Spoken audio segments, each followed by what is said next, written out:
MIQ podcast on digital transformation, powered by Marlabs. Hello, and thank you for joining us on this webcast about breach and attack simulation, or BAS for short.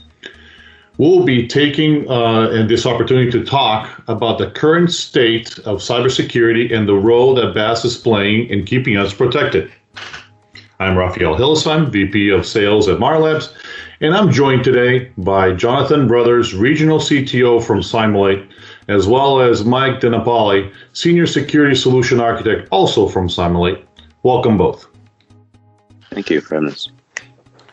So, Jonathon, let me start with you first. From a cybersecurity standpoint, we are clearly living in extraordinary times.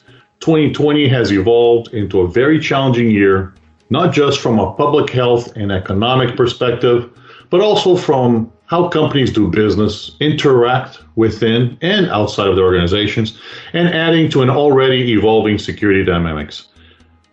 What trends are you seeing out there right now, especially given all this pandemic and everything that's going on in 2020? What are the trends that you're seeing out there, Jonathon? Well, that's a great question, and as you know, with COVID-19 crisis, it's boosted a number of remote users. Of course, then as a reflection from that, you've got a number of a lot of new openings for hackers to come in, and also the leading to huge increase in phishing. It's increased malicious websites and malware attacks, targeting specific users. And then with that said, as we've kind of seen a much bigger, higher rate in breaches this year. There are a lot of breach remediation costs and reputation hits as well. Regulators have been demonstrating that they're ready to increase pressure.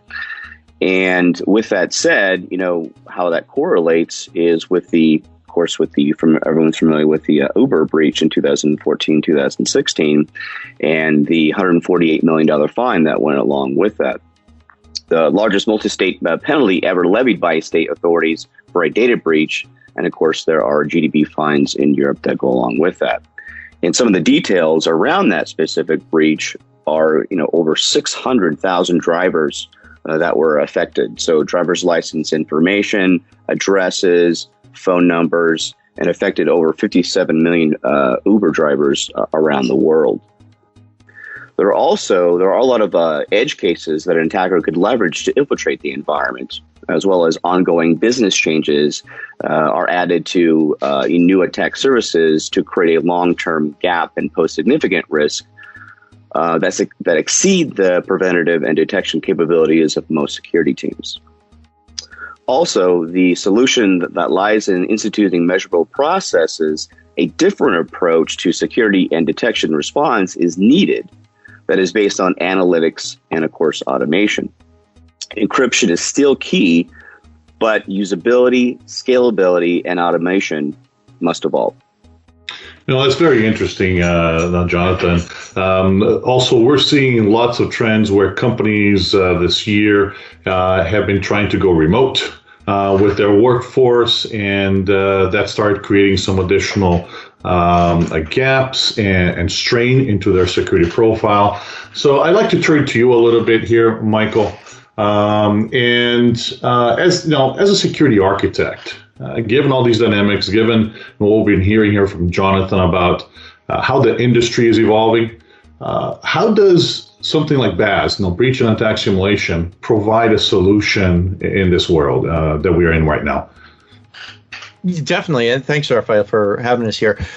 Breach and attack simulation really does continuous testing of a security environment, and we're going to use the same methods, the same techniques that attackers use to see if the controls that are in place are able to deflect or withstand those particular attacks. It really represents a shift from prevention from and response, where we're going to be able to really get ahead of the game, so to speak, and know that when the real attack hits, our systems are going to be able to withstand it and to make sure it doesn't get in. Conducting these kinds of simulations faster and faster, in other words, on a regular basis, as opposed to a one-time or once a year or twice a year type basis, means that you can make small adjustments to security controls to make them more and more effective over time, to make point changes to security posture to handle new attacks, to identify unique attack paths that exist within your specific environment that may not apply to other environments. If you're in healthcare, you have different attack points than a manufacturing business would. And so having a tool set that can conform to the environment. But Mike, I appreciate that, but I have a question, right? Yeah, sure. I mean, many organizations right now already do penetration testing. They already do vulnerability scanning. And it seems like you're asking a little bit more of the same here. Help me understand the difference. Absolutely. And there is a big difference in that when we talk about pen testing, we talk about a once or possibly twice a year event. It's point in time. The security landscape, on the other hand, changes on a daily, sometimes unfortunately even hourly basis.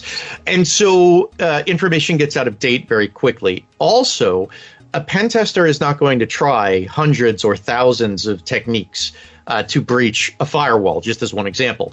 Whatever allows them to get in, that's what they're going to go with. They're going to move to the next step in their testing. Whereas a BAS tool is going to try the wide variety, the wide scope of different methods. When we talk about vulnerability scanning, that's a different issue altogether. Vulnerability scanning is critical. It provides absolutely necessary content that tells you where things need to be addressed, but it doesn't give you the context you need to prioritize.